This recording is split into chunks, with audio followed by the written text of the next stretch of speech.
Good morning friends, Royals education में आप सभी का स्वागत है। आज थोड़ा सा लेक्चर के अपलोडिंग टाइम में लेट भी हो गई है।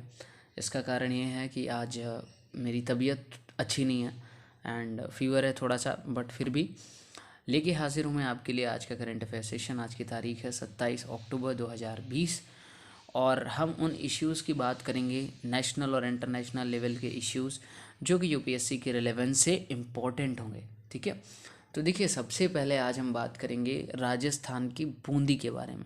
अब आप सोच रहे होंगे ये बूंदी क्या है, ये खाने वाली बूंदी नहीं है। ठीक है, राजस्थान में एक जगह है जिसका नाम है बूंदी।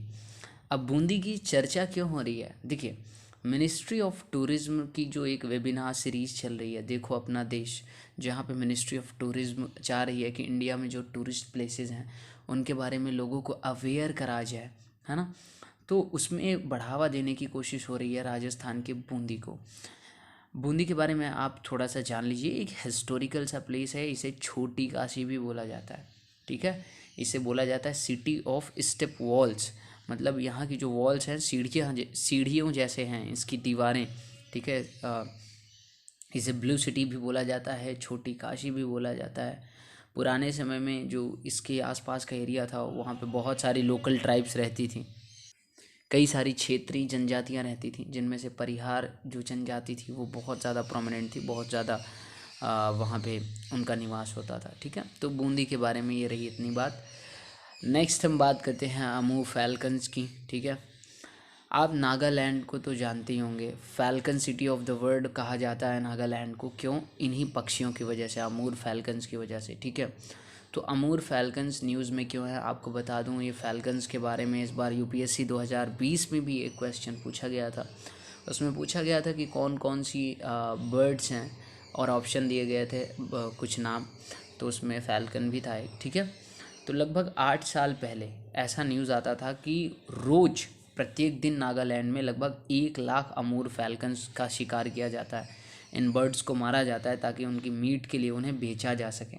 ठीक है, तो ये घटना आज के लिए अब अच्छी बात यह है कि अब ये एकदम बंद हो चुका है नागालैंड में, और ये एक बहुत अच्छी प्रोग्रेस है हमारी वहाँ की गवर्नमेंट के लिए, सेंट्रल गवर्नमेंट के लिए, एनजीओज़ के लिए, जो जिन्होंने भी अमूर फैल्कन्स के बचाव के लिए काम किया। ठीक है, आपको मैं बता दूं कि Amur falcon one of the longest migratory route होता है इस पक्षी का।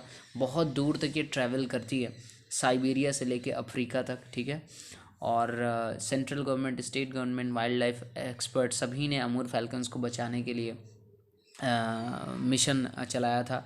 सब लोग साथ आए थे।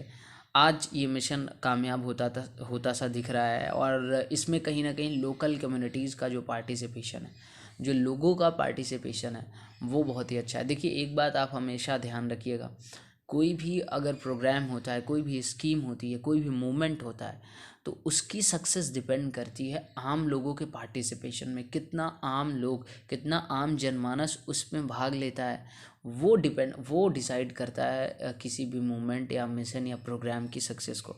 ठीक है, तो क्योंकि इसमें आम लोगों ने काफ़ी सपोर्ट किया, that's why it has been so successful.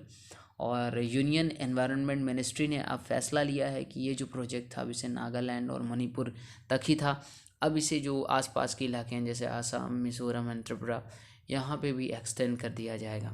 ठीक है, स्टेट गवर्नमेंट ने किया क्या था, अच्छा देखो थोड़ा सा ये भी जान लो। स्टेट गवर्नमेंट ने कहा था कि जिन जिन गाँव में अमूर फैल्कन्स की हंटिंग के केस आएंगे, वहाँ पे डेवलपमेंट फंडिंग के लिए जो पैसे दिए जाते हैं रोक दिए जाएंगे। तो ये एक अच्छा निर्णय था। अब चाहे इसे लोगों के बीच डर कहें या जो भी, बट फिर भी उन्होंने हंटिंग समाप्त कर दी, हंटिंग करना बंद कर दिया। And in the last Amul falcons की जो हंटिंग थी वो बंद हो गई। आइए चलते हैं आज के लास्ट इश्यू में। Muslims all over world wide के जो मुस्लिम हैं इस समय, वो सभी फ्रांस के सामानों का बायकॉट कर रहे हैं। जैसे एक समय हम आज़ादी के दौरान ब्रिटिश के सामानों का, अंग्रेज़ों के सामानों का बायकॉट करते थे, वैसे ही फ्रांस के सामान का बायकॉट हो रहा है। ये क्यों हो रहा है और यूपीएससी में इसका क्या मतलब है, थोड़ा सा जान लेते हैं। देखिए, हुआ क्या कि अभी इसी महीने के शुरुआत में एक फ्रेंच टीचर था, एक फ्रेंच में एक टीचर था जो प्रॉफिट मोहम्मद साहब की कार्टून दिखा रहा था क्लास में। ठीक है, तो उसकी इस घटना से लेकर के लोग इतना गुस्सा हुए कि उसका सर मतलब कलम कर दिया गया है ना, उसका सर काट दिया गया। तो ये जो घटना है ये वहाँ के जो कम्युनिटीज़ हैं उनके बीच में एक गुस्से का कारण हो चुका है, ठीक है। और जैसे और इंटरनेशनल कम्युनिटी भी इससे नाराज़ है। कुवैती स्टोर जो हैं, कुवैत के स्टोर, वहाँ से जो फ्रेंच योगर्ट्स होते हैं और वाटर फ्रेंच से जो वाटर बॉटल आता है वो हटा दिए गए हैं उनके स्टोर से। कतर यूनिवर्सिटी में अभी एक फ्रेंच कल्चर वीक होने वाला था, वो कैंसिल कर दिया। और दुनिया भर की मुस्लिम कंट्रीज़ इसका विरोध कर रही हैं। सऊदी अरबिया और यूनाइटेड अरब एमिरेट्स से कई जगह से ऐसे सोशल मीडिया के मैसेजेस आ रहे हैं, वीडियो को मैसेजेस, जिनसे पता चल रहा है कि लोग गुस्सा हैं। तुर्की, गाज़ा और अभी तो पाकिस्तान में भी प्लान हो रहा है कि इसका विरोध किया जाएगा।